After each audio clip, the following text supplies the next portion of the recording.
My name is Neftali Mata. I'm the Ministry and Facility Coordinator at the Koinonia House. I've been part of this ministry for 3.5 going on 4 years. One of my primary responsibilities is running the discipleship house for the men. What that looks like is when we meet someone that is interested in coming to our house, they fill out an application, they send it our way. We have an interview process with these men who are currently in prison or jail somewhere, and then we, after a vetting process and some prayer and a committee process, when a man is invited to become part of the house, they sign the agreement. We meet them at the gate, pick them up, bring them to the house. They spend about 1.5 years here. My name is Roland Robinson, and I'm a member of the Koinonia House. And I can proudly say that the Koinonia House offers everything that a man would need to rebuild their life. An abundance of resources, an abundance of Bible studies, an abundance of Christian men and women who are walking with me in love to help me transition back into society in a successful manner. A lot of people wonder, why should we help folks who've been incarcerated? Haven't they earned whatever consequences they have? And on one level, that's true. Everyone does deserve consequences for their actions. We don't dispute that. What we are saying as Christians is, what is our responsibility to help those who have made poor choices and sinful choices, and how do we help them become the fullness of who God created them to be? 20 years in and out, time after time after time. Coming in the penitentiary, getting what is called jailhouse religion, and then once I get out to free society again, I forget everything that I promised to God. Forget all my biblical standards. You become sick and tired of being sick and tired of being sick and tired. Because there's nothing slick about a man waking up every day in a prison dressed in blue. Nothing slick about that at all.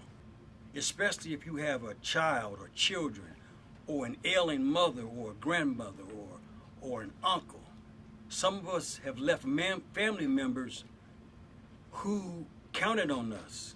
We have discipleship meetings that happen with all our residents. We have local mentors that come in and do special classes and mentoring sessions with them. We also have weekday prayer with men who are praying for their families. Some of these men have been incarcerated themselves that we're praying for their families.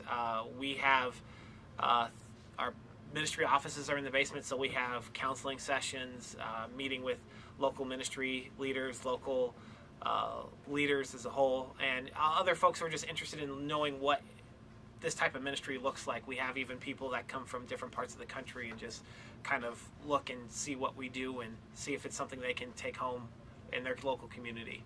They've shown me nothing but love. As a matter of fact, we coined it as a high fence of love that's, as Brother Manny Mills says, that's high and tight.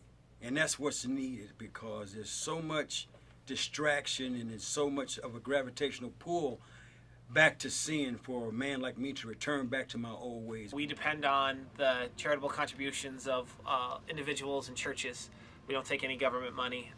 The second thing we need is churches that are willing to partner with us to be safe church homes for men and women who get out of prison, and to provide mentors that can help guide these men through life. And the last thing we simply need are prayers and the spiritual support from our local church communities. And so I humbly asked God with a sincere heart to help me, and He did. And He brought me to the Koinonia House, which I called a land flowing with milk and honey. Jesus has told us that we need to forgive and give an opportunity for restoration for somebody. There are people who that come to our house and ministry that have already shown signs that they have made real choices to try to be a different person, and so we're just trying to give them another opportunity to keep expressing that outside those walls. And is it risky? I suppose it's a little risky, but any human being is a risk.